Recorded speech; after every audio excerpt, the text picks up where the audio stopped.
ओं नारायणं नमस्कृत्य नरं चैव नरोत्तमं देवीं सरस्वतीं व्यासं ततो जयमुदीरयेत् मुखं करोति वाचालं पङ्गुलङ्घयते गिरिं यत्कृपात्तमहं वन्दे परमानन्दमाधवं निगमकल्पतरुर्गलितं खलं सुखमुखादं तद्रवसंयुतं पिबत भागवतं रसमालयो मुहुरो रसिका भुविभावुकाः ॐ व्यासं वसिष्ठनप्तारं सत्यपौत्रमकलमशं पराशरात्मजं वन्दे सुगतातं तपोनिधिं ओं व्यासाय विष्णुरूपाय व्यासरूपाय विष्णवे नमो वै ब्रह्मनिधये वासिष्ठाय नमो नमः। ओं श्री परमात्मने नमः। ओं नमो भगवते वासुदेवाय। दशम स्कंध अध्याय 14। ब्रह्माप्रभु पाखे माया करी पराजय स्वीकार कले तापर भगवान को स्तुति कर स्तुतिर किसी अंश जा आरंभ करवा तद भूरि भाग्यमिह जन्म किमप्यटव्यां जद गोकुलेपि कतमाघ्रि रजोभिषेकम जज्जीवितं तु निखिलं भगवान मुकुंद तद्यापि तद पदरजः श्रुतिमुर्ग्यमेव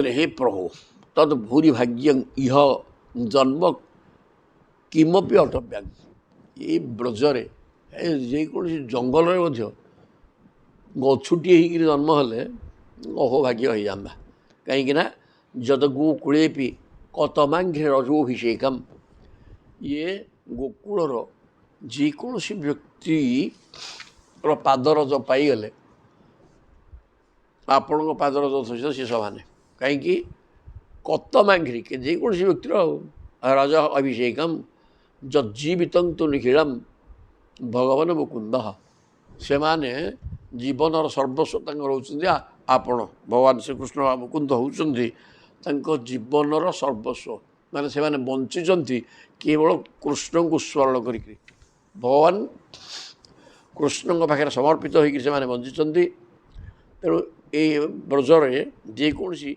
जंगल भितर गोटे गछुटी किसी असुविधा नहीं जहाँ फल आपणकर ब्रजवासी ब्रज गोपाल मानकर पदरज प्राप्ति हो आपण पदरज जहाँ सी से कहीं से जीवनटा आपण आम बचा दरकार नहीं केवल भगवान को डाक बचु तद्यापि जत पदरज श्रुतिमुर्ग्यमेव कारण आपणकर श्रुतिगण अनादि काल खोजी चलती आपणकर चरण रज को पाइबापी पाद जोड़िकी वेद वेदगण प्रस्तुत होकर रही माने वेद खोजी चलती अर्थात वेद आपण को बुझीपार ना आपण को बुझापी चेष्टा करी चेष्टा बर्तमान पर्यंत भी चलती आपको ठीक भाव में बुझीपार ना बर्तमान तेणु मु चिंता कर प्रभु ये ब्रज भितर जेकोसी जंगल में गोटे गछ हो मोर लाभ हाँ कहीं एठी जेकोसी गोपाल आप भक्त गोपाल मानकर पाद धूली मत मिल जाता पाद धूली जहाँ आप पाद धूली से कहीं से माने केवल कृष्ण सर्वस्व और कृष्ण को लेकिन ही बचुंट तद्यापि जत पदरज श्रुति आपणकर पादरज वेद मान दुर्लभ ईशा घोष निवासीना उत भवानी किं देवरातीन चित्तो विश्वफलात् फलम तदपरं कुत्राप्ययन मुह्यन्ति सद्वेशादिक दिव पुतनापि सकुला त्वामेव देवा पिता जद्धामार्थ सुहृत प्रियात्म तनय प्राणाशया तत्कृते कहते हे देवाराध्य प्रभु हे प्रभु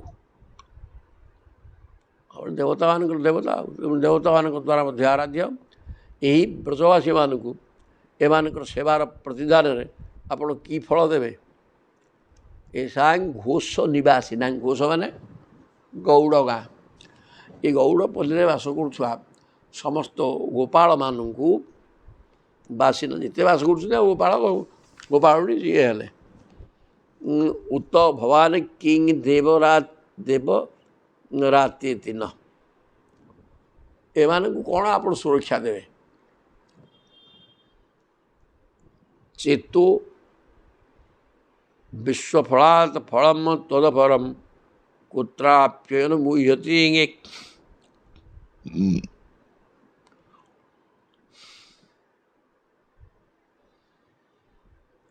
ହେ ସକଳ ଫଳର ଫଳ ସ୍ୱରୂପ ଚେତଃ ବିଶ୍ୱଫଳାତ୍ ଫଳମ୍, ଆପଣଙ୍କ ଠାରୁ ବଳିତ ଅନ୍ୟ କୌଣସି ଫଳ ନାହିଁ। ଚେତଃ ବିଶ୍ୱଫଳାତ୍ ଫଳମ୍ ତ୍ୱଦପରମ୍ ଫଳମ୍ କୁତ୍ରାପ୍ୟୟନ ମୁହ୍ୟତି। ହେ ପ୍ରଭୁ, ଆପଣଙ୍କ ଭିନ୍ନ ଅନ୍ୟ କ'ଣ ଗୋଟେ ଶ୍ରେଷ୍ଠ ଫଳ ଆଉ ଅଛି?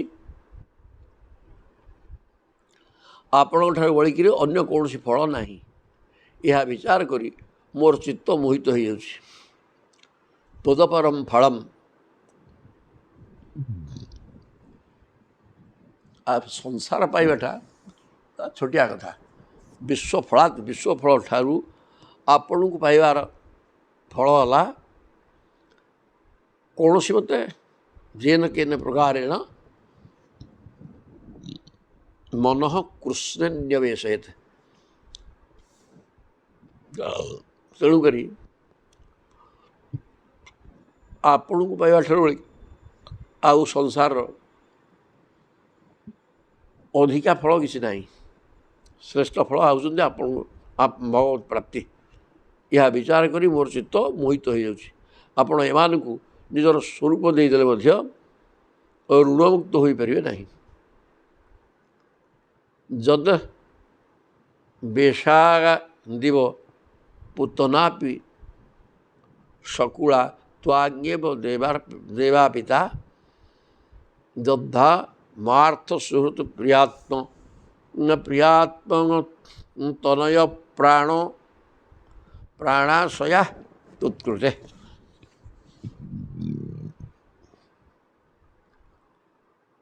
ଋଣମୁକ୍ତ ହୋଇପାରିବନି, କାରଣ ପୁତନା ଯାହାର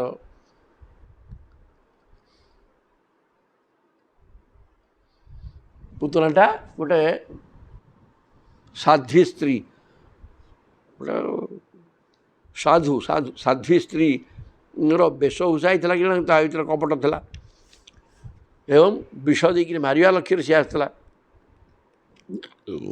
ଆପଣଙ୍କର ସ୍ୱରୂପକୁ ପ୍ରାପ୍ତ ହୋଇଯିବା ତାକୁ ମଧ୍ୟ ଆପଣ ନିଜ ସ୍ୱରୂପ ଦେଇଦେଲେ, ଆପଣଙ୍କ ଶରୀରରେ ସ୍ଥାନ ଦେଇଦେଲେ। ଯଦି ଜଣେ ଗୋଟେ ଶତ୍ରୁକୁ ଯିଏ ଆପଣଙ୍କୁ ମାରିବା ଚିନ୍ତା କରିକି ଆସିଛି ତାକୁ ଆପଣ ମୁକ୍ତି ଦେଇ ଦେଉଛନ୍ତି, ନିଜ ଶରୀରରେ ମିଶାଇ ଦେଉଛନ୍ତି। ଆଉ ଏମାନଙ୍କର ମନ କୃଷ୍ଣ ସର୍ବସ୍ୱ ହେଇକି ଅଛି। ସଦାସର୍ବଦା ଆପଣଙ୍କର ସ୍ୱରୂପ ଚିନ୍ତନ ଏବଂ ଭଗବାନ ବୋଲିକିରି ଅନବର୍ତ୍ତ ଆପଣଙ୍କ ଚିନ୍ତନରେ ରହୁଛନ୍ତି।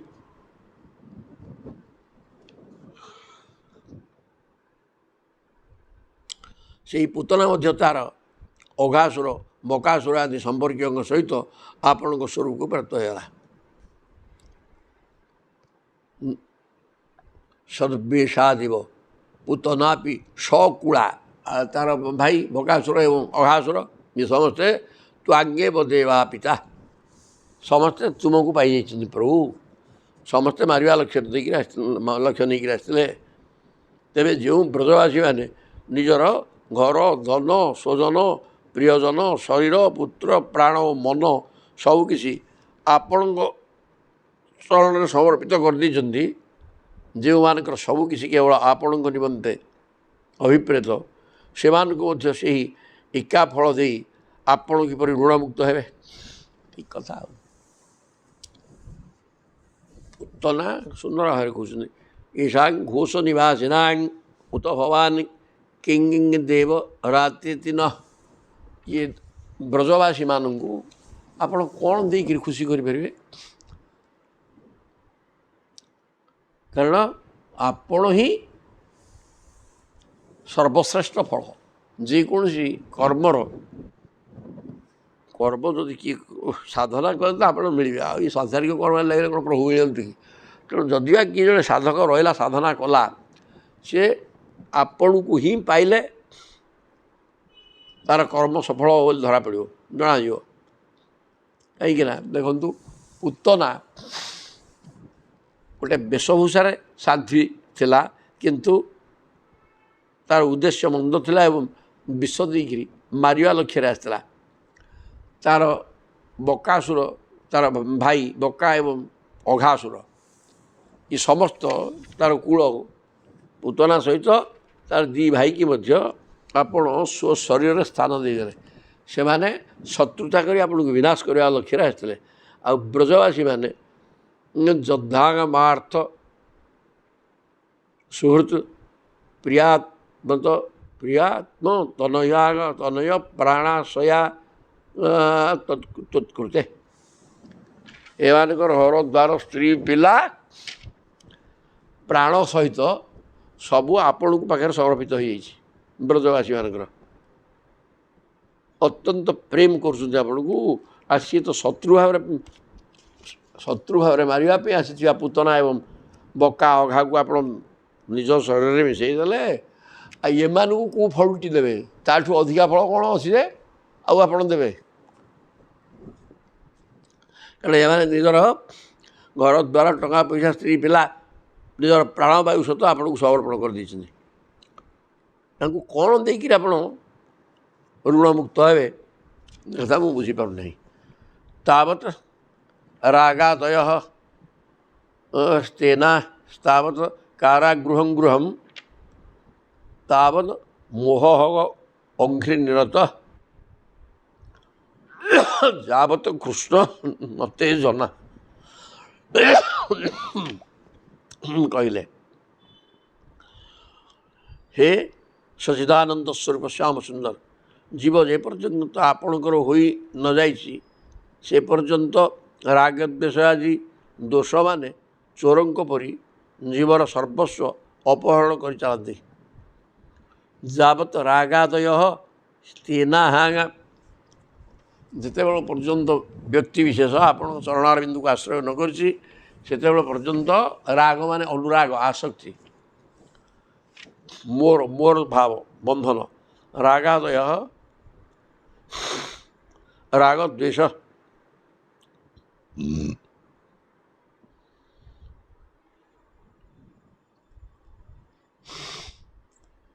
अविद्या अस्मिता राग द्वेष अभिनिवेश ये जो पंचक्लेश से पर्यंत मैंने पीड़ित होते पर्यंत आप शरणारविंदे ये पंचक्लेश व राग द्वेष इत्यादि सबू अपहरण कर नहीं सुख शांति चोरक पर जीवर सर्वस्व अपहरण कर नहीं जाती जे पर्यंत घर और घर लोक मैंने संपर्क बंधन में जीव को बंदी पर बांधि दिखती बांधि रखती एवं जे से पर्यंत मोह जीवर पाद को बेड़ी पर बांधि रखी थाए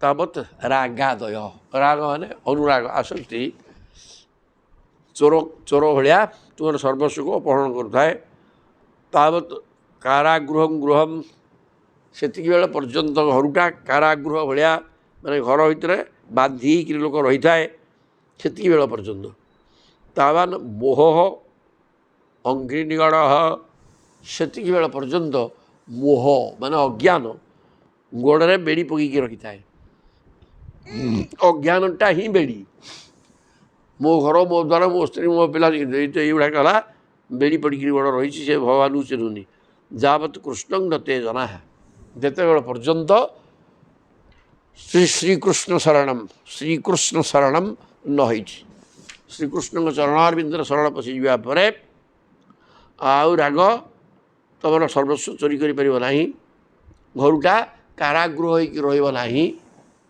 एवं मोह तुम गोड़े बेड़ी पकई पार ना भगवान को स्मरण कले प्रपंचं निष्प्रपंचोपि बीड़म वयसी भूतले प्रपन्न जनतानंद संदोहं प्रथितं प्रथितुं प्रभो हे प्रभो प्रपंचं निष्प्रपंचोपि आपण सांसारिक जंजालू सर्वथा विमुक्त तथापि शरणागत भक्त मानू अनंत आनंद वितरण करने निमंते आपण पृथ्वी अवतार ग्रहण करी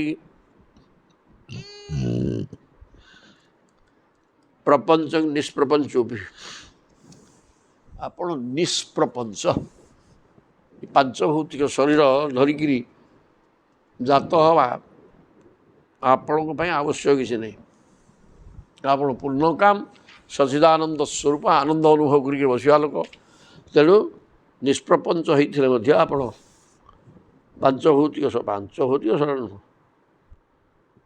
पांचभौतिक संसार रे आपण आविर्भाव हवार कौन कारण नहीं दुख सह्या विलम्ब बयसी भूतले तथापि आपण ये पांचभौतिक जगतर कल्याण पाई आविर्भाव होती प्रपन्न जनतानंद कहीं ना प्रपन्न पीड़ित दुर्जन मान द्वारा दुष्ट मान द्वारा पीड़ित जन मान को विनाश करी सज्जन मान को आनंद दवा आनंद संदोह प्रसितुं प्रभु सज्जन मान मन में आनंद दवापाई आपण आविर्भाव हुंती जीवंत एव जानंत एव जानन्तु किंग बहुत्या नमे प्रभो मनसो वपुषो वाचो वैभवं तब गोचर हाँ हौ जदि किए कहूँ मु भगवान को जानी देछि जानू किसी आमर कहबार नहीं जानंत एवं जानतु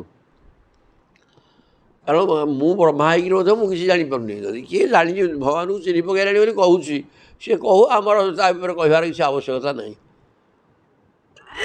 जो मैंने आपणकर महिमा जानी जानतु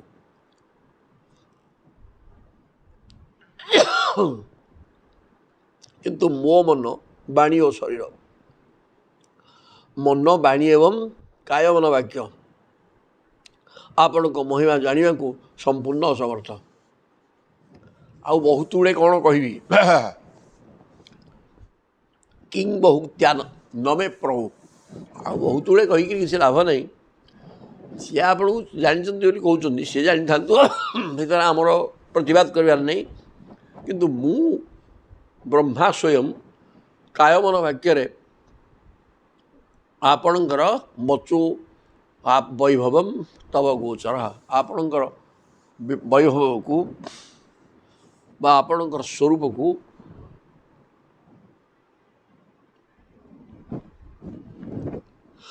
मु ब्रह्मा कायमन वाक्य जानी पारु नहीं आ बेसी कौन कहवा जी जानते कहते सी जानी था आमर कहबार किसी नहीं तेणु अनुजानी ही मां कृष्ण सर्वं त्वं वेत्सि सर्वदृक् त्वमेव जगतां नाथः जगन्देव तवार्पितं अनुजानी ही मां कृष्ण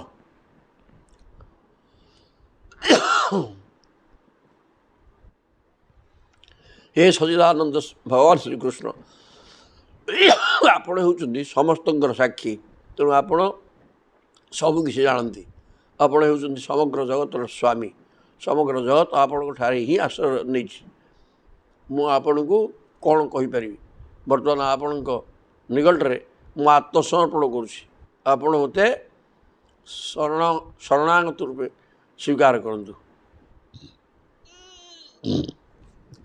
एवं मते मो लोक को फेरी जावाक आदेश दिंतु अनुजानी ही मांग कृष्ण मत जावाई अनुरोध दिंतु सर्वं त्वं वेत्सि सर्वदृक् आपण को तो सबू जना सबू आप देखुं सर्वत्र अच्छा समस्त भितर अच्छा तेणु समस्त हृदय कथा जानुंट त्वमेव जगतां नाथ समस्त चतुर्दश ब्रह्मांडर आपण नाथ स्वामी जग ଦେତ ତବାର୍ପିତ। ଏ ଜଗତଟା ଆପଣଙ୍କ ଠାରୁ ଆସିଛି ଏବଂ ଆପଣଙ୍କ ଭିତରେ ବି ଅଛି। ଏ ଜଗତର ସ୍ୱାମୀ ହେଲେ ଆପଣ, ଆପଣଙ୍କୁ ସବୁ ଜଣା। ମୁଁ ବା କ'ଣ କହିବି, ମୋତେ ଯିବା ପାଇଁ ଅନୁମତି ଦିଅନ୍ତୁ। ଶ୍ରୀକୃଷ୍ଣ ବୃଷ୍ଣିକୂଳ ପୁଷ୍କର କୋଶଦାୟିନୀ ଖ୍ୱା ନିୟର୍ଜର ଦ୍ୱିଜ ପଶୁ ଦଧିବୃଦ୍ଧିକାରିଣୀ ଉଦ୍ଧର୍ମ ସାର୍ବରହର କ୍ଷିତିରାକ୍ଷ ସଧ୍ରୁ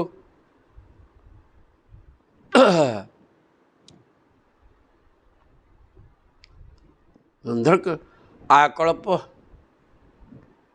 ମାର୍କମହନ ମର୍ହନ ଭଗବନ୍ ନମସ୍ତେ।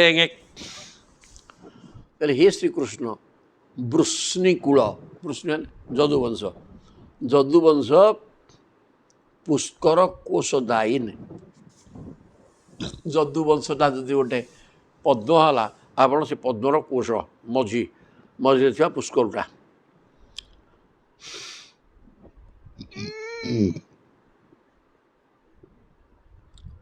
ସମସ୍ତ ମନପ୍ରାଣକୁ ନିଜ ରୂପ ମାଧୁରୀ ଦ୍ୱାରା ଆକର୍ଷିତ କରୁଥିବା ହେ ଶ୍ୟାମ ସୁନ୍ଦର, ଆପଣ ହେଉଛନ୍ତି ଯଦୁବଂଶ ରୂପୀ ପଦ୍ମକୁ ବିକଶିତ କରୁଥିବା ସୂର୍ଯ୍ୟ।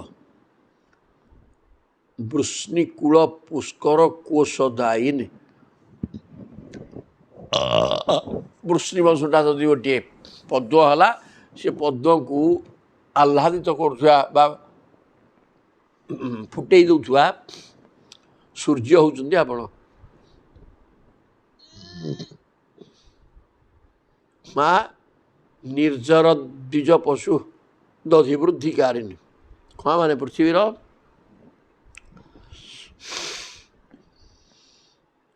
ଚନ୍ଦ୍ରମା ଯେପରି ସମୁଦ୍ରର ଅଭିବୃଦ୍ଧି କରେ, ଆପଣ ସେହିପରି ପୃଥିବୀ, ଦେବତା, ବ୍ରାହ୍ମଣ, ଗୋଧନର ଅଭିବୃଦ୍ଧି କରନ୍ତି। ମା ନିୟର୍ଜର ଦ୍ୱିଜ ପଶୁ ଦଧିବୃଦ୍ଧିକାରିଣୀ। ଚନ୍ଦ୍ର ସମୁଦ୍ରର ଅଭିବୃଦ୍ଧି କରନ୍ତି, ଠିକ୍ ସେମିତି ଆପଣ ଦ୍ୱିଜ ବ୍ରାହ୍ମଣ, ପଶୁ, ଦହିର ବୃଦ୍ଧିକାରୀ, ଦେବତା, ବ୍ରାହ୍ମଣ, ଗାଈଗୋରୁର ବୃଦ୍ଧିକାରୀ। ଉଦ୍ଧର୍ମ ସାର୍ବରହର ପାଷଣ୍ଡ ଧର୍ମରୂପୀ ରାତ୍ରିର ଘୋର ଅନ୍ଧକାର ନାଶ କରିବା ନିମନ୍ତେ ଆପଣ ହେଉଛନ୍ତି ସୂର୍ଯ୍ୟ ଓ ଚନ୍ଦ୍ରଙ୍କ ସମାନ।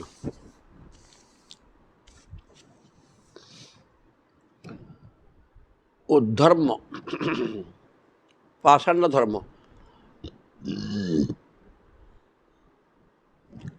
ପାଷାଣ୍ଡ ଧର୍ମ ହେଉଛି ଅନ୍ଧକାର। ସେ ଅନ୍ଧକାରକୁ ହଟାଇବା ପାଇଁ ଆପଣ ଚନ୍ଦ୍ର ଏବଂ ସୂର୍ଯ୍ୟ ଭଳିଆ ଆଲୋକ ଦିଅନ୍ତି। ଆକଳ୍ପ ମର୍କ ମରହନ ଭଗବନ୍ ନମସ୍ତେ।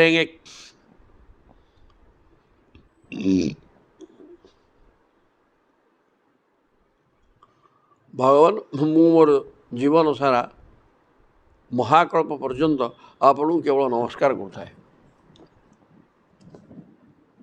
ଆକଳ୍ପ ମାର୍କ ମହନ, କଳ୍ପ ପର୍ଯ୍ୟନ୍ତ ଅଛି ତ କଳ୍ପ।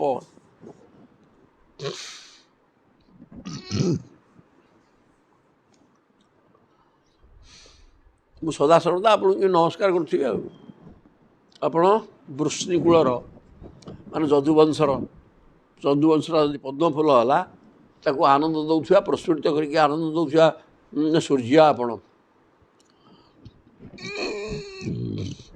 ସମୁଦ୍ରକୁ ଉଦ୍ବେଳିତ କରୁଥିବା, ବୃଦ୍ଧି କରୁଥିବା ଚନ୍ଦ୍ର ଆପଣ। ଗାଈ, ବ୍ରାହ୍ମଣ, ଦେବତା ଏମାନଙ୍କର ଚନ୍ଦ୍ର ସମୁଦ୍ରର ଅଭିବୃଦ୍ଧି କରୁଥିଲା ଭଳିଆ ଆପଣ ମଧ୍ୟ ଦେବତା, ବ୍ରାହ୍ମଣ, ଗାଈ ଗୋରୁ ସମସ୍ତଙ୍କର ବୃଦ୍ଧି ସାଧନ କରନ୍ତି।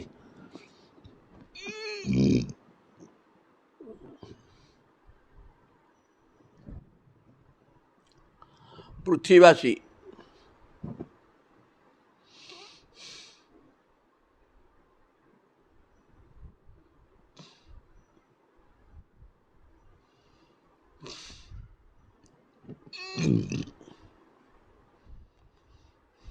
ପାଷଣ୍ଡ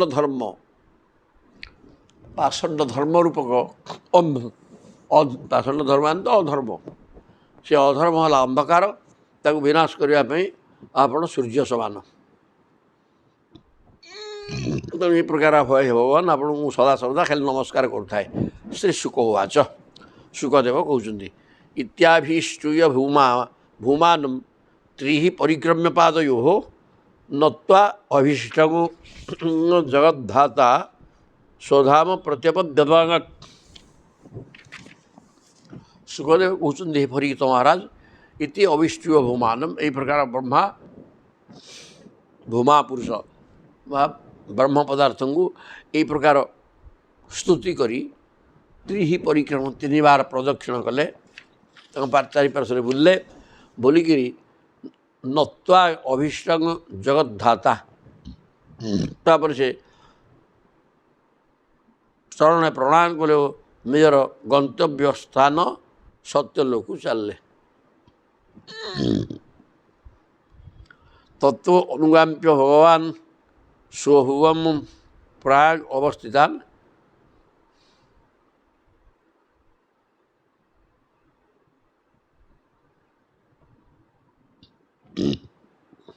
ବଶ୍ଚାନ୍ ପୂର୍ଣ୍ଣମାନିନ୍ୟେ ଯଥା ପୂର୍ବ ସଖଂ ଶୋକଂ ତତଃ ଅନୁଜ୍ଞାପ୍ୟ ଭଗବାନ ସ୍ୱଭୁବଂ ପ୍ରାଗ୍ ଅବସ୍ଥିତାନ୍। ବ୍ରହ୍ମା ସେତେବେଳକୁ ବାଛୁରୀ ଓ ଗୋପାଳ ବାଳକମାନଙ୍କୁ ଯଥାସ୍ଥାନରେ ପହଞ୍ଚାଇ ଦେଇଥିଲେ।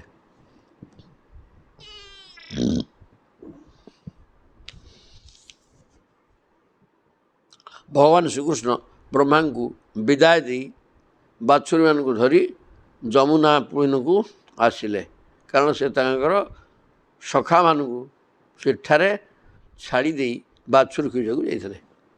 ବଶ୍ଚାନ୍ ପୂର୍ଣ୍ଣମାନିନ୍ୟେ ଯଥା ପୂର୍ବ ଶୋକମ୍। ବ୍ରହ୍ମା ଏମିତି ପ୍ରଦକ୍ଷିଣ କରିକି ତାଙ୍କୁ ଯିବା ପାଇଁ ଅନୁମତି ମାଗିକି ଚାଲିଲେ। ତାପରେ ଅନୁଜ୍ଞାପ୍ୟ ଭଗବାନ ତାଙ୍କୁ ଅନୁମତି ଦେଇଦେଲେ ଯାହା ବୋଲି ସ୍ୱଭୁବମ୍ ପ୍ରାଗ୍ ଅବସ୍ଥିତାନ୍। ବ୍ରହ୍ମା ସେତେବେଳକୁ ବାଛୁରୀ ପିଲା ସମସ୍ତଙ୍କୁ ଫେରେଇ ଦେଇଥିଲେ। ତେଣୁ ବର୍ତ୍ତମାନ ଭଗବାନ କ'ଣ କଲେ, ସେ ବାଛୁରୀମାନଙ୍କୁ ଓଡ଼େଇକିରି ବଶ୍ଚାନ୍ ପୂର୍ଣ୍ଣମାନିନ୍ୟେ, ଯେଉଁଠି ପିଲାମାନେ ଖାଉଥିଲେ ବସିକିରି ସେ ଜାଗାକୁ ଆସିକି ନିଜ ସଖାମାନଙ୍କୁ ଦେଖିଲେ। ଶୋକଂ ସଖାଂ ଏକସ୍ମିନ୍ ଅପି ଜାତେ ଦେୟେ ପ୍ରାଣେଶଂ ଚାନ୍ତରାତ୍ମନଃ କୃଷ୍ଣ ମାୟା ହତା ରାଜନ୍ କ୍ଷଣାର୍ଦ୍ଧଂ ମେ ନିରେ ଅର୍ଭଗାଃ।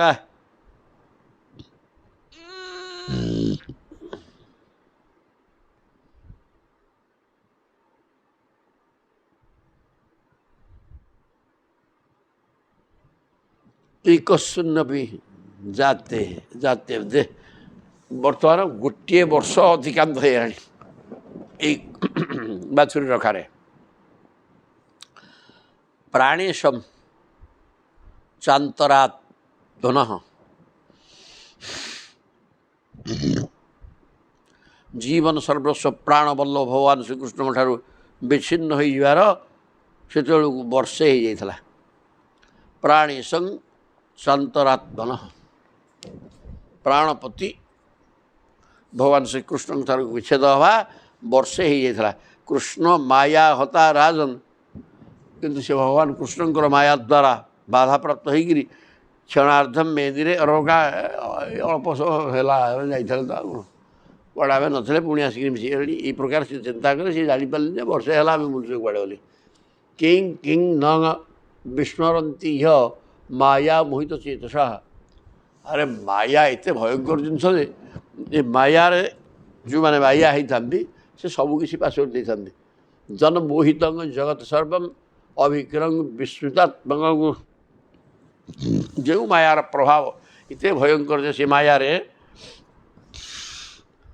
ମୋହିତ ହୋଇଯାଇଥିବା ବ୍ୟକ୍ତିମାନେ ସର୍ବମ୍ ବିସ୍ମୃତାତ୍ମକମ୍ ସବୁ ଭୁଲି ଯାଆନ୍ତି। ଉଚ୍ଚୁଶ୍ଚଗ ସୁହୃଦ କୃଷ୍ଣಂ ସ୍ୱାଗତମ ତେ ଅତିରଙ୍ଘସା ନୈକୋ ପ୍ୟଭୋଜି କବଳ ଏହି ଇତଃ ସାଧୁ ଭୁଜ୍ୟତାଂ। ଏବଂ ସବୁ ଗୋପାଳ ବାଳକମାନେ ପ୍ରଭୁଙ୍କର ମିତ୍ର ନା, ତେଣୁ ପ୍ରଭୁଙ୍କର ସୁହୃଦ କହୁଛନ୍ତି ମିତ୍ରମାନେ ମାନେ ଗୋପାଳ ତାଙ୍କର ସମବୟସ୍କ ପିଲାମାନେ ସାଙ୍ଗସାଥିମାନେ କହୁଛନ୍ତି କୃଷ୍ଣ ସ୍ୱାଗତଂ ତେ ଅତିରଙ୍ଘସା। ହେ ଭଗବାନ, ହେ କୃଷ୍ଣ, ତୁମକୁ ଆମର ସ୍ୱାଗତ, ଯାହା ହଉ ବାଛୁରୀ ଧରିକି ପଳାଇ ଆସିଲ ଅତି ଶୀଘ୍ର। ନୈକୋ ଅପି ଅଭୋଜି କବଳ, ଆମେ କିଛି ହେଲେ ଖାଇନୁ, ଏହି ତ ସାଧୁ ଭୁଜ୍ୟତା, ଶୀଘ୍ର ଆସ ଖାଇ ପକା। ତତ୍ତ୍ୱ ହସନ୍ ହୃଷିକେଶ ଅଭ୍ୟଙ୍ଗ ବୌହୃତ୍ୟ ସହାର୍ଭକି ଦର୍ଶନ ଶର୍ମାଜଗରମ ବନତ ବ୍ରଜମ। ତତ୍ତ୍ୱ ହସନ୍ ହୃଷି, ପ୍ରଭୁ ହୃଷିକେଶ ଇନ୍ଦ୍ରିୟମାନଙ୍କର ମାଲିକ ଭଗବାନ ଶ୍ରୀକୃଷ୍ଣ କ'ଣ କଲେ ଟିକେ ହସିଦେଲେ, କହିଲେ ଯାହା କିଛି ଇଏ ବୁଝିପାରୁନାହାନ୍ତି, ଖାଉଛନ୍ତି ବସିକି, ଖାଇବା ମୋତେ ଡାକିଲେଣି ଖାଇବା ବି। ହୃଷିକେଶ ଅଭ୍ୟବହୃତ୍ୟ ସହାର୍ଭକି, ଗୋପାଳ ବାଳକମାନଙ୍କ ସହିତ ଭଗବାନ ହସି ହସି ସାଥୀ ପିଲାମାନଙ୍କ ସହିତ ଭୋଜନ କଲେ। ସହାର୍ଭକି ଅଭ୍ୟବହୃତ୍ୟ, ପିଲାମାନଙ୍କ ଗୋପାଳ ବାଳକମାନଙ୍କ ସହିତ ଭୋଜନ କରି ଦର୍ଶୟନ ଚର୍ମ ଅଜଗର, ସେତେବେଳକୁ ବର୍ଷେ ହେଇଗଲାଣି, ସେଟା ସବୁ ଅଜଗର ସବୁ ମାଂସ ଶୁଖିଗଲାଣି, ଖାଲି ଚମଡ଼ାଟା ଅଛି ଅସ୍ଥି ଦିହରେ, ସେଇଟାକୁ ଦେଖେଇ ଦେଲେ। ଚର୍ମାଜଗରମ ନ୍ୟବର୍ତ୍ତତ ବନାତ୍ ବ୍ରଜମ, ପ୍ରଭୁ ଚର୍ମ ଅଜଗର ଚର୍ମଟାକୁ ଦେଖେଇ ଦେଇକିରି ବନ ଭିତରୁ ହଟେଇକିରି ବନ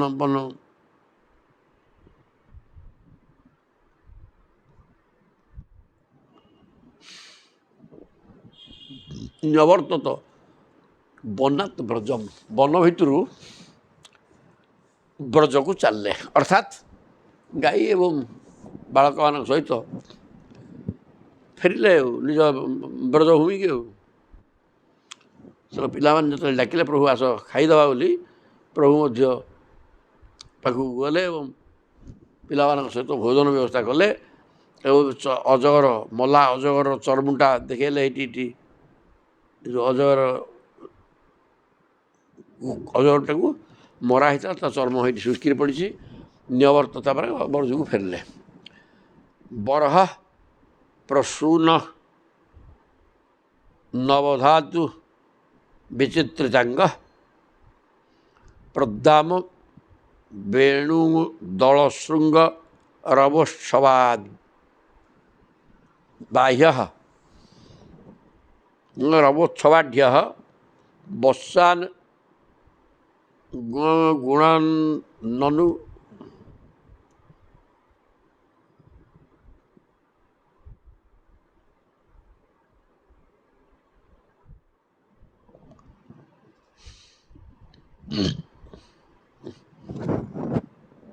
ବରହ ପ୍ରସୂନ ନବଧାତୁ ବିଚିତ୍ରିତାଙ୍ଗ ପ୍ରଦ୍ଦାମ ବେଣୁ ଦଳଗ ଶୃଙ୍ଗ ରବୋତ୍ସବାଢ୍ୟ ବତ୍ସାନ ଗୁଣାନ୍ ନନୁଗମା ଅନୁଗ ଗୀତ ପବିତ୍ର କୀର୍ତ୍ତି ଗୋପୀ ଦୃଗୁତ୍ସବ ଦୃଶୀ ପ୍ରବିବେଶ ଗୋଷ୍ଠାଙ୍ଗ। ବର୍ତ୍ତମାନ ବ୍ରଜକୁ ଫେରୁଛନ୍ତି ପ୍ରଭୁ କେମିତି ନା, ବରହ ପ୍ରସୂନ, ବରହ ମାନେ ମୟୂର ପିଂଛ, ଫୁଲ, ନବଧାତୁ ବିଭିନ୍ନ ଧାତୁ, ଗୈରିକା ଧାତୁ ସବୁ ବୋଳି ଯାଇଛନ୍ତି, ମୁଣ୍ଡରେ ଠେକା ଭିଡ଼ିକି ମୟୂର ପିଂଛ ଘୋଷା ହେଇଛି, ଫୁଲ ପେନ୍ଥା ଘୋଷା ହେଇଛି, ସବୁ ଶରୀର ବିଚିତ୍ର ଗେରୁ ପଡ଼ୁଛି, ଧାତୁ ଗୁଡ଼େ ଗୋଳା ହେଇକି ସେଟାକ ବିଚିତ୍ର ରଙ୍ଗ ସବୁ ହେଇଛି। ନା ପ୍ରଦାମ ବେଣୁ, ବେଣୁ ମାନେ ବଇଁଶୀ ବଜେଇକିରି ସିଂହା ବଜେଇ ଶୃଙ୍ଗରବ ଚବାଢ୍ୟ, ବଇଁଶୀ ସିଂହା ଜୋରରେ ବଜେଇ ବିଚିତ୍ର ବେଶ, ମୟୂର ପିଛ ଫୁଲ ପେନ୍ଥା ମୁଣ୍ଡରେ ଖୋସା ହେଇଛି, ଆଉ ସବୁ ଗୈରିକାଦି ଧାତୁ ଜିନିଷ ଶରୀର ଭିତରେ ଶରୀରରେ ବୋଳି ହେଇଛନ୍ତି। ବର୍ଷାନ୍ ଗୁଣାନ୍ ଅନୁଗ ଗୀତ ପବିତ୍ର କୀର୍ତ୍ତି, ଅନୁଚରମାନଙ୍କର ଗୀତ ଦ୍ୱାରା ଗୀତ ବୋଲା ହେଉଛି। ଅନୁଚରମାନେ ତାଙ୍କର ସାଙ୍ଗସାଥି ମାନେ ଭଗବାନଙ୍କର ପବିତ୍ର କୀର୍ତ୍ତି ଗୀତ ଆକାରରେ ବୋଲୁଛନ୍ତି। ଏହି ପ୍ରକାର ଭଗବାନ ବଇଁଶୀ ଏବଂ ସିଂହା ବାଜୁଛି ଦୂର ଦୂର ହେଇକିରି, ପିଲାମାନେ ଗୀତ ବୋଲୁଛନ୍ତି, ତାଙ୍କର ଅନୁଚରମାନେ ସାଙ୍ଗସାଥିମାନେ ମୁଣ୍ଡରେ ମୟୂର ପିଛ ଫୁଲ ବେନ୍ଥା ଖୋସା ହେଇଛି ଏବଂ ଶରୀର ନାନା ପ୍ରକାର ଧାତୁ ଲଗେଇକି ନାନା ପ୍ରକାର କଲର ଲଗେଇ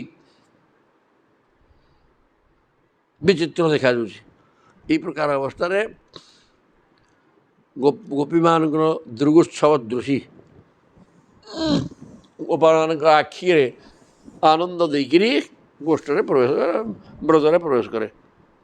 ଅଦ୍ୟ ଅନେନ ମହାବ୍ୟାଳ ଯଶୋଦା ନନ୍ଦନ ନନ୍ଦ ଶୁନୁନା ହତୁ ଅବିତା ବୟଂ ଚାସ୍ମତ୍ ଇତି ବାଳା ବ୍ରଜେ ଯୋଗୁ। ଅଦ୍ୟ ଅନେନ ମହାବ୍ୟାଳ,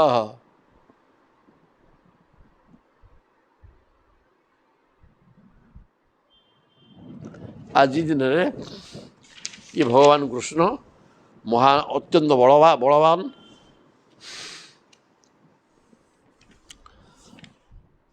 ଏଇ ଯେଉଁ ଅଘାସୁରକୁ ସାପ ରୂପରେ ଥିଲା ଆଉ ଗିଳି ଦେଇଥିଲା, ସେ ଅଘାସୁରକୁ ବିନାଶ କରିଛନ୍ତି ଏବଂ ଆମମାନଙ୍କୁ ଉଦ୍ଧାର କରିଛନ୍ତି, ଜୀବନ ବଞ୍ଚେଇଛନ୍ତି। ବୟମ୍ ଚାସ୍ମାଦିତି ବାଳା ବ୍ରଜେ ଯୋଗୁ, ସବୁ ବାଳକମାନେ ଆସିକିରି ଏ ଗୋପାଳ ବାଳକ ବ୍ରଜରେ ପ୍ରଚାର କଲେ ଯେ ଆଜି ଦିନ ଆଜ ଦିନ କୃଷ୍ଣ ଅଘାସୁର ନାମକ ସେ ଯେଉଁ ସାପଟାକୁ ବିନାଶ କରି ଆମମାନଙ୍କୁ ତା କବଳରୁ ଉଦ୍ଧାର କରିଛନ୍ତି। ସେ କଥା ସବୁ କହିଲେ। ରାଜା ଉବାଚ, ରାଜା କହିଲେ ବ୍ରହ୍ମନ୍ ପରୁ ଭବେ କୃଷ୍ଣେ ୟାନ ପ୍ରେମା କଥମ ଭବେତ୍ ଯୋ ଅଭୂତପୂର୍ବ ସ୍ତୋକେଷୁ ସୋ ଭବେ ସ୍ୱପି କଥ୍ୟତା। ବ୍ରହ୍ମନ୍ ଶ୍ରୀକୃଷ୍ଣ ତ ଥିଲେ ବ୍ରଜବାସୀମାନଙ୍କ ପାଇଁ ଅନ୍ୟ ଜଣଙ୍କର ପୁଅ।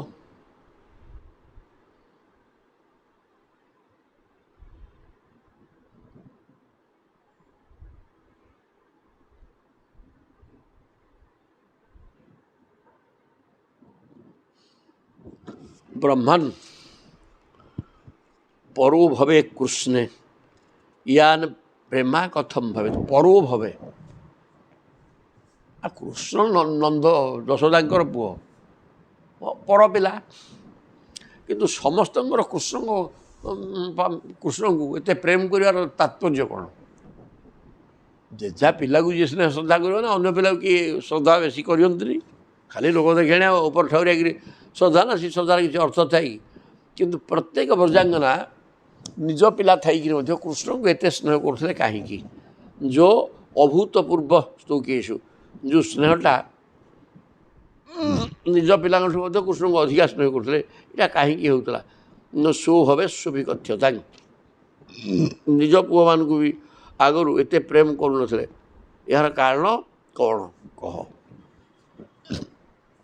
ଶ୍ରୀ ଶୁକବାଚ, ଶୁକଦେବ କହୁଛନ୍ତି ସର୍ବେଶାଙ୍ଗ ବି ଭୂତା ନାହିଁ ନୃପ ସ୍ୱାତ୍ମା ଏବ ବଲ୍ଲଭ ଇତରେ ଅପତ୍ୟ ବିତ୍ତାଦ୍ୟା ତତ୍ ବଲ୍ଲଭ ତୟା ଏବ ହି। କହିଲେ ସର୍ବେଶାଙ୍ଗ ବି ଭୂତା ନାହିଁ, ସମସ୍ତ ଭୂତମାନଙ୍କର ହେ ନୃପକି ରାଜନ ପରୀକ୍ଷିତ ମହାରାଜ ସ୍ୱାତ୍ମା ଏବ सबु भूतमानकर आत्मस्वरूप प्रभु विराजमान कर वासुदेव सर्वम सबु भितर भगवान कृष्ण थिबा हेतु खाली रही रही खाद्य पानीय एवं जीवन बंचेकरी पाली पोषिकी रखिंट तेणु आत्मा समस्त प्रिय कहीं आत्मा थिले मनुष्य रत्मा ना मनुष्य रही तेणु सी आत्मस्वरूप भगवान कृष्ण समस्त भर अच्छा ताहले इतरे अपत्य वित्ताद्या तत् बल्लभ तया तेणु अन्य क्या पुत्र को धन दौलत को किंबा अन्य क्या जो प्रेम करा जाए ता करा जाए कि से ही व्यक्ति वा वस्तु आत्मा को प्रिय लगे बोली संसार सबु प्राणी प्रकृत में निजर आत्मा को ही अधिक प्रेम करती निजर आत्मा को प्रेम करती पुत्र को धन दौलत को किंबा अन्य क्या जो प्रेम करा जाए ता करा जाए से ही व्यक्ति वा वस्तु आत्मा को प्रिय लगे बोली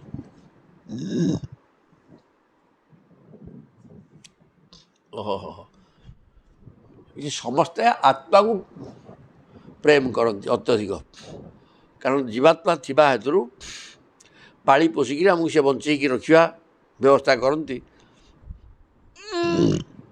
तेणु समस्ते से जीवात्मा को ही प्रेम करती अन्य वस्तु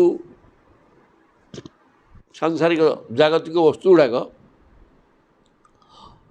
अपत्य पुओ टंका पैसा युवाक प्रिय लगती कहीं ना आत्मा को एमाने प्रिय लगुथिबारु एमाने प्रिय लगती कारण आत्माटा समस्त प्रिय समस्ते आत्मा को नहीं बंची खाद्य पानीय भरण नहीं भरण पोषण कर आत्मा ही बंचे तेणु आत्मा समस्त प्रिय आ सी धन टका पैसा पुओ इत्यादि आत्मा को भल लगुथिबारु से भल लगती आत्मा तो निजे श्रीकृष्ण तत् राजेन्द्र तथा स्नेह शोकात्मनि देहिना न तथा ममता लंबी पुत्र चित्तगृहादिषु पुत्र वित्तगृहादिषु तत् राजेन्द्र तथा स्नेह चले हे राजन परीक्षित महाराज तथा स्नेह शोकात्मनि देहिना तेणु सबु प्राणी निज आत्मा को जी प्रेम करती निजर बोली कहूआ पुत्र धन गृह आदि को से प्रेम करती नहीं न तथा ममतालंबी पुत्र वित्त गृहादिषु प्रत्येक व्यक्ति निजर आत्मा को जी प्रेम करती अन्य को से प्रेम करती नहीं किंतु आत्मा को प्रिय लगे जी ताकू टी प्रेम करती किंतु निज आत्मा को सबुठ बेसी प्रेम करती अन्य क्या से प्रेम करती नहीं बोली कहीदे देहात्मवादिना पुंसांग अपि राजन्य सत्तम यथा देह प्रियतम तथा न हनुजेत तंग जो माने देह को आत्मा बोली चिंता करुँचे हे राजन्य सत्तम श्रेष्ठ राजा परीक्षित जो मैंने शरीरटा को आत्मा बोली चिंता करुँचे यथा देह प्रियतम से देहटा सब प्रियतम कारण आत्मा प्रियतम आ जी आत्मा बोले शरीरटा को जानूँ शरीरटा सब बेसी आनंद दिए यथा देह प्रियतम तथा न हनुजे चतंग से देहटा ही सब प्रियतम अन्य किसी प्रिय बोली लगे ना कारण से देह सर्वस्व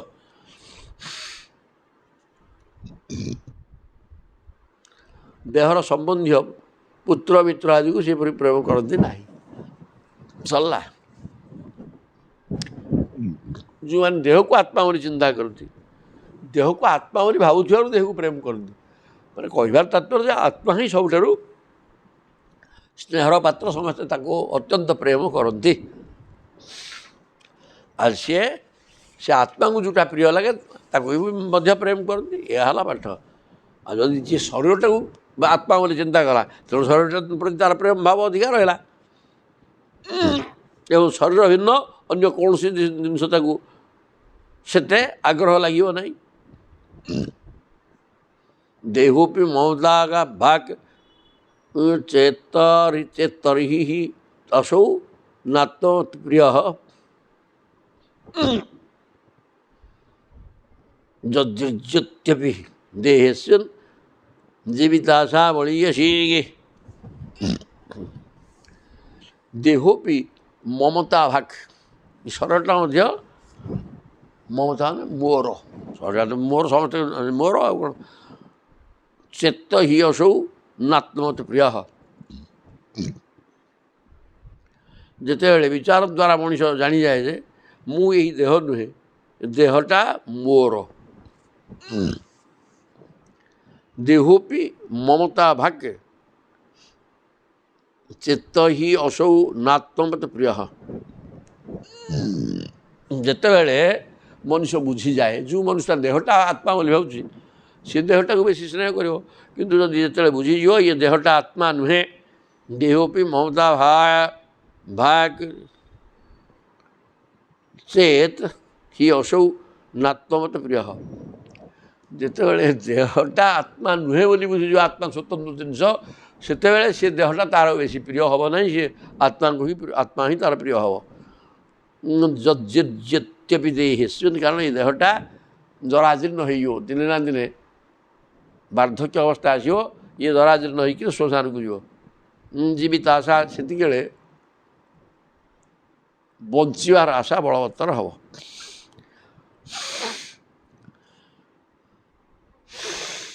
ଏହି କାରଣରୁ ଦେହଟା ଜୀର୍ଣ୍ଣ ଶୀର୍ଣ୍ଣ ହୋଇଯିବା ପରେ ମଧ୍ୟ ବଞ୍ଚିବାର ଆଶା ପ୍ରବଳ ରହେ।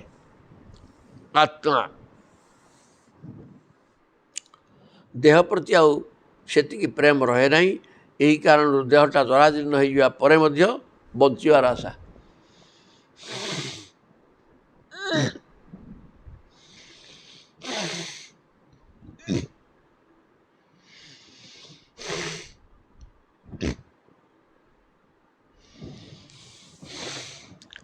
ମୁଁ ହେଉଛି ଆତ୍ମା, ଏ ଦେହଟା ମୋର ହେଇଯିବା ପରେ ଆତ୍ମା ପ୍ରତି ପ୍ରେମ ବଢ଼ିଯାଏ। ଦେହ ପ୍ରତି ପ୍ରେମ ବଢ଼ିବାର ପ୍ରଶ୍ନ ନାହିଁ। ଦେହ ଜରାଜୀର୍ଣ୍ଣ ହୋଇଗଲେ ମଧ୍ୟ ଆତ୍ମାଟି ଥାଉ, ବଞ୍ଚିବାର ଆଶା ପ୍ରବଳ ହୁଏ। ତସ୍ମାତ୍ ପ୍ରିୟତମ ସ୍ୱାତ୍ମା ସର୍ବେଷାଙ୍ଗପି ଦେହି ନାହିଁ। ତେଣୁ ସମସ୍ତ ଦେହଧାରୀମାନଙ୍କର ଆତ୍ମାଟା ପ୍ରିୟତମ, କାହିଁକିନା ଆତ୍ମା ଥିଲେ ସିଏ ରହିବ, ନ ରହିବନି। ତଦର୍ଥଙ୍ଗ ସକଳଂ ଜଗତ୍ ଚରାଚରଂ ଅଧିକ ପ୍ରେମ କରନ୍ତି। ଏବଂ ଏହି ଆତ୍ମା ପାଇଁ ହିଁ ଲୋକେ ସମସ୍ତ ଚରାଚର ଜଗତକୁ ବି ପ୍ରେମ କରନ୍ତି। ତଦର୍ଥଙ୍ଗ ସକଳଂ ଜଗଦିତ ଚରାଚରଂ। ତେଣୁ ସମସ୍ତଙ୍କର ଆତ୍ମା ହିଁ ପ୍ରିୟ। ତେଣୁ ସବୁ ଭିତରେ ଯେହେତୁ ଆତ୍ମା ଅଛନ୍ତି, ତେଣୁ ଅନ୍ୟମାନଙ୍କୁ ମଧ୍ୟ ସେଇ ପ୍ରେମ କରନ୍ତି। ଆଉ ଆତ୍ମା ଥିବା ହେତୁ କୃଷ୍ଣ ମେ କୃଷ୍ଣଂ ଏନଂ ଅବେହି, ଆଉ ସେ ଆତ୍ମାଟା କିଏ ନା ସେଇ ହେଲେ କୃଷ୍ଣ।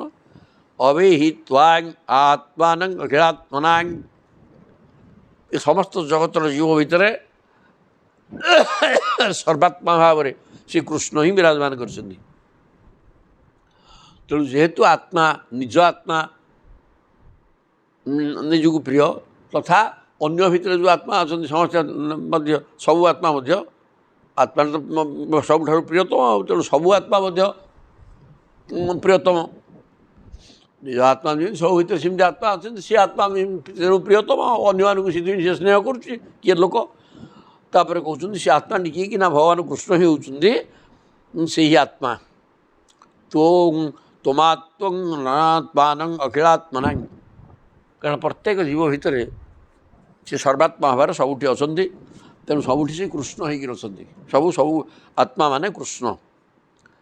ତେଣୁ ଜଗତ ହିତାୟ ସୋ ଅପ୍ୟତ୍ର ଦେହି ବା ଭାତି ମାୟ ୟାଗା, ଜଗତର କଲ୍ୟାଣ ପାଇଁ ସେ ପ୍ରତ୍ୟେକ ଭିତରେ ରହିଛନ୍ତି ଦେହି ବା ଦେହି ଇବ ଆଭାତି ମାୟା।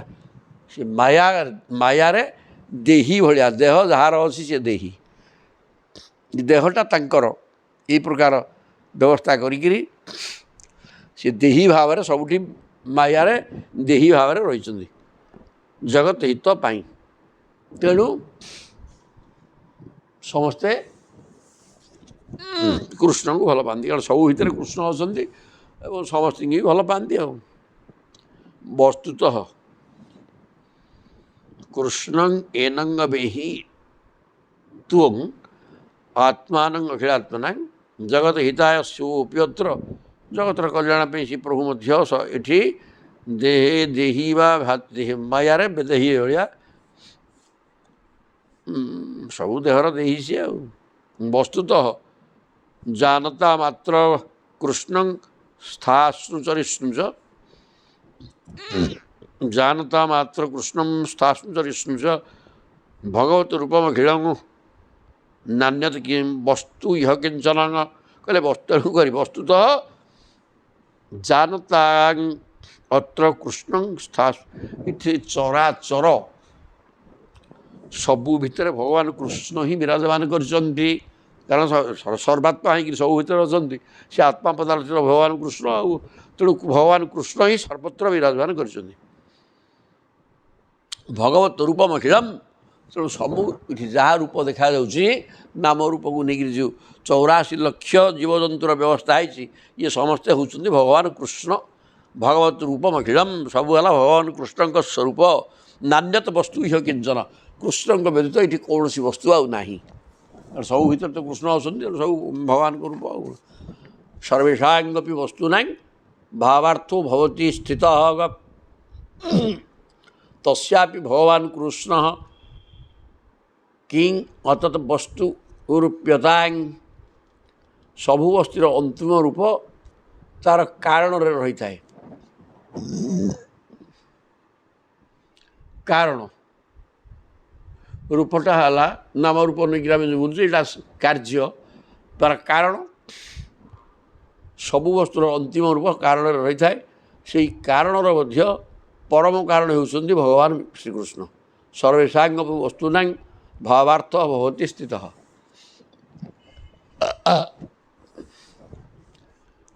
ଭଗବାନ କୃଷ୍ଣ ହେଉଛନ୍ତି ପରମାତ୍ମା ଏବଂ ସେ ହିଁ ଜୀବାତ୍ମା ଭାବରେ ରହିଛନ୍ତି।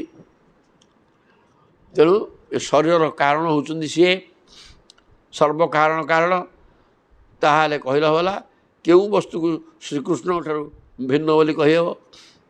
ତସ୍ୟାପି ଭଗବାନ କୃଷ୍ଣ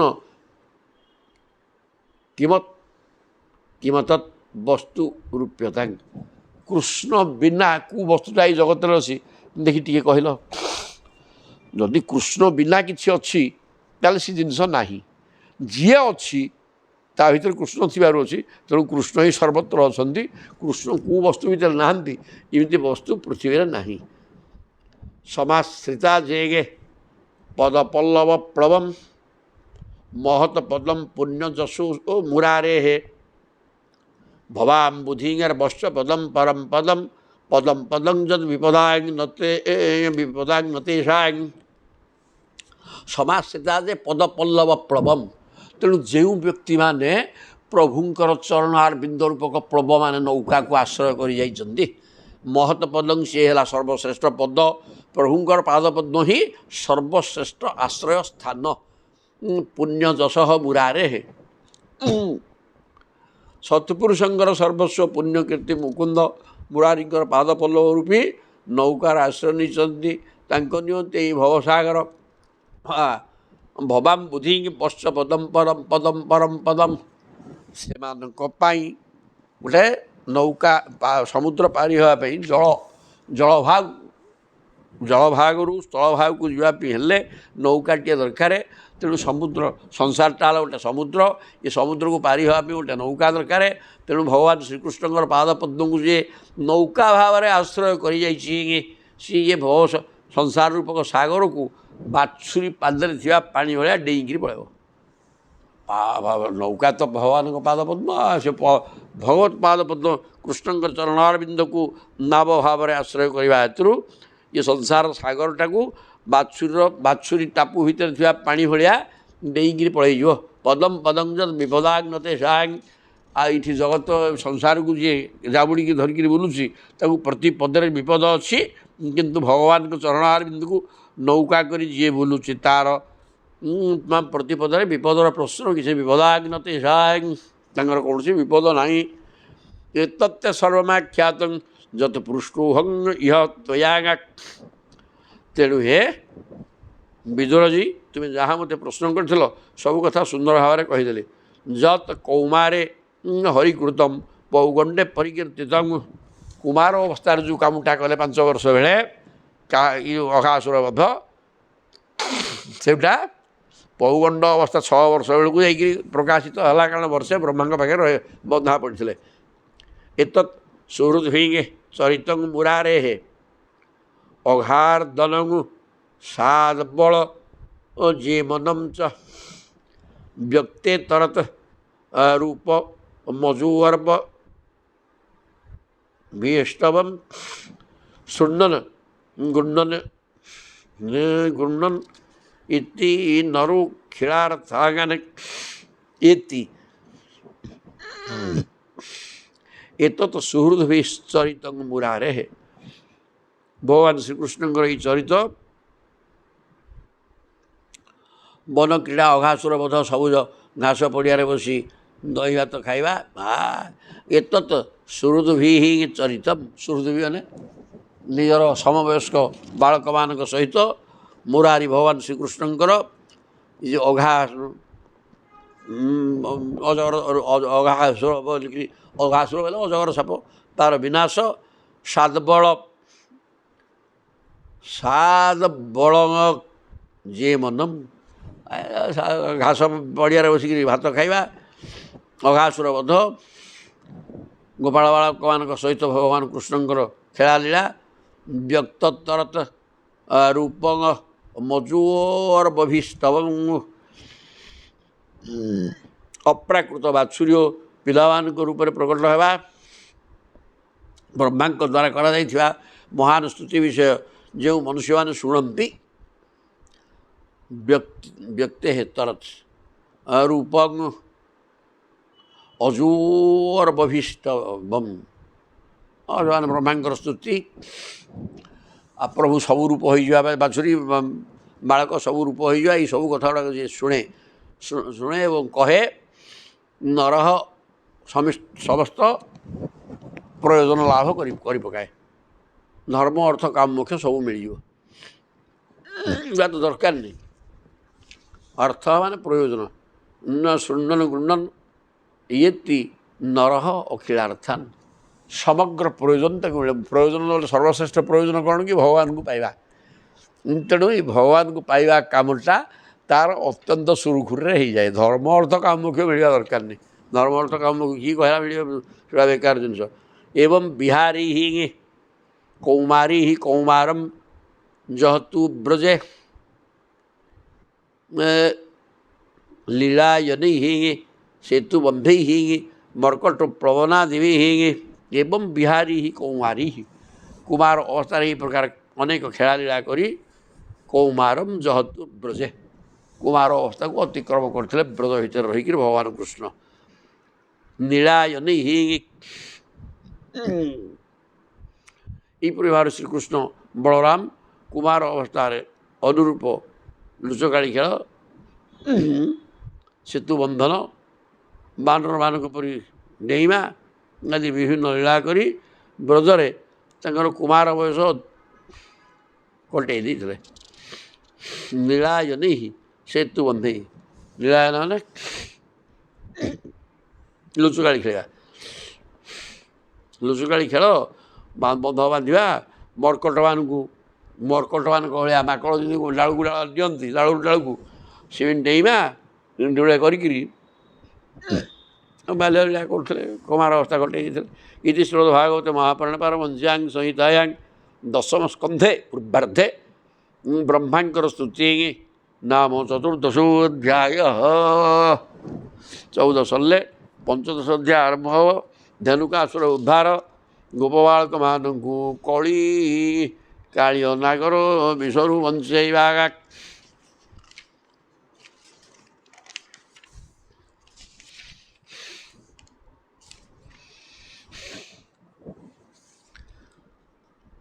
ଶ୍ରୀ ସୁଖବାଚ ବର୍ତ୍ତମାନ ଭଗବାନ ବା ସୁଖଦେବ ବର୍ତ୍ତମାନ କହୁଛନ୍ତି ତତଶ୍ଚ ପୌଗଣ୍ଡ ବୟ ଶ୍ରିତୌ ବ୍ରଜେ ବଭୂବତୁସ୍ତୌ ପଶୁପାଳ ସମ୍ମତୌ। 6-5 ବର୍ଷ ପର୍ଯ୍ୟନ୍ତ ସିଏ ବାଛୁରୀ ପିଲା ଚଳଉଥିଲେ। ଯେତେବେଳେ କୁମାର ଅବସ୍ଥା ଯାଇକିରି ପୌଗଣ୍ଡ ଅବସ୍ଥା ଆସିଗଲା ସେତେବେଳେ କ'ଣ କଲେ ବଭୂବତୁ ତୌ ପଶୁପାଳ ସମ୍ମତୌ ପଶୁପାଳନ କରିବା ବ୍ୟବସ୍ଥା ହେଲା। ଗାଷ୍ଟାରୟନ୍ତୌ ସଖିଭିଃ ସମଂ ପଦୈଃ ବୃନ୍ଦାବନମ୍ ପୁଣ୍ୟମତୀବ ଚକ୍ରତୁଃ। ତେଣୁ ଗୋପାଳ ବାଳକମାନଙ୍କ ସହିତ ପ୍ରଭୁ କ'ଣ କଲେ ଗାଈ ଚରାଇବା କାମରେ ଲାଗିଗଲେ ଏବଂ ନିଜର ପଦଚିହ୍ନରେ ବୃନ୍ଦାବନକୁ ପବିତ୍ର କରିଦେଲେ। ପୁଣ୍ୟମତୀବ ଚକ୍ରତୁଃ ଅତୀବ ପବିତ୍ର କରିଦେଇଥିଲେ। କୌମାର ଅବସ୍ଥାରେ ବାଛୁରୀ ପିଲା ଚଳୁଥିଲେ। 6 ବର୍ଷ ହୋଇଯିବା ପରେ ଗାଈ ଚରାଇବା ଆରମ୍ଭ କଲେ। ତେଣୁ ନିଜର ସମବୟସ୍କ ସାଙ୍ଗସାଥିମାନଙ୍କ ସହିତ ବୃନ୍ଦାବନରେ ବିଚରଣ କରିକିରି ପ୍ରଭୁ ବୃନ୍ଦାବନ ମାଟିକି ପବିତ୍ର କରିଦେଇଥିଲେ। ତନ୍ମାଧବ ବେଣୁ ମୁଦା ମୁଦିରୟନ ବୃତ ଗୋପୀ ଗୁଣଦ୍ଭିଃ ସୋଜସୁ ବଳାନ୍ୱିତ।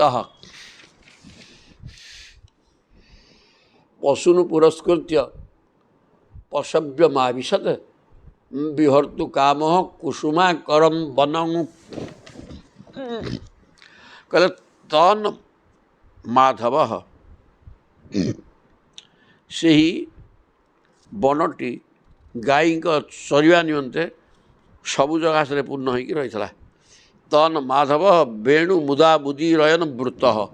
ମାଧବ ବର୍ତ୍ତମାନ ମାୟାଧବ ମାୟାର ପତି ବା ମାଙ୍କର ପତି ଲକ୍ଷ୍ମୀ ପତି ଭଗବାନ କୃଷ୍ଣଚନ୍ଦ୍ର କ'ଣ କଲେ ଗୋପାଳ ବାଳକମାନଙ୍କ ସହିତ ସେ ମଝିରେ ରହନ୍ତି। ଚାରିପଟେ ଗୋପାଳ ବାଳକ ବେଢ଼ି ଯାଆନ୍ତି। ଚାରିପଟେ ଗୋପାଳ ବାଳକ ରହି ବଇଁଶୀ ବଜେଇ ଗୋପୀ ଗୁଣଦ୍ଭିଃ ସୋଜସୁ ବଳାନ୍ୱିତ। ବଳଦେବଙ୍କ ସହିତ ଭଗବାନ କୃଷ୍ଣ ମଝିରେ ରହିବେ। ଗୋପାଳ ବାଳକମାନେ ଚାରିପଟେ ବେଢ଼ିକି ରହି ଭଗବାନଙ୍କ ସ୍ତୁତିଗାନ କରୁଥିବେ। ଏହି ପ୍ରକାର ଅବସ୍ଥାରେ ଗାଈ ଚରେଇକିରି ବୁଲିଲେ। ପଶୁନୁ ପୁରସ୍କୃତ୍ୟ ପଶବ୍ୟମାବିଶତ୍ ପଶୁମାନଙ୍କୁ ଆଗରେ ପଶୁମାନେ ଯିବେ। ଇଏ ପ୍ରଭୁ ତାଙ୍କ ପଛେ ଚାଲନ୍ତି ଆଉ। ବିହର୍ତ୍ତୁ କାମ କୁସୁମାକରମ୍ ବନମ୍। ତେଣୁ ପ୍ରଭୁ ଆଗରେ ଚାଲିଥିବା ଗାଈ ପଲ ସେମାନଙ୍କ ପଛେ ପଛେ ବଂଶୀ ବଜେଇକିରି ଚାଲିଥାନ୍ତି। ପ୍ରଭୁ ଶ୍ୟାମ ସୁନ୍ଦର ତାଙ୍କ ପଛକୁ ବଳରାମ ସର୍ବଶେଷରେ ଶ୍ରୀକୃଷ୍ଣଙ୍କର ଯଶ ଗାନ କରିକିରି ଗୋପାଳ ବାଳକମାନେ ଏହିପରି ଭାବରେ ସେମାନେ ବିହାର କରିବା ନିମନ୍ତେ ସେ ବନରେ ପ୍ରବେଶ କଲେ। ବନରେ ପ୍ରବେଶ କରିକିରି ଗାଈ ଚରାଇବା ବ୍ୟବସ୍ଥା କଲେ। ବର୍ତ୍ତମାନ ଏଇଠି ଥାଆନ୍ତୁ, ତାପରେ ଦେଖିବା।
ହରି ବୋଲ।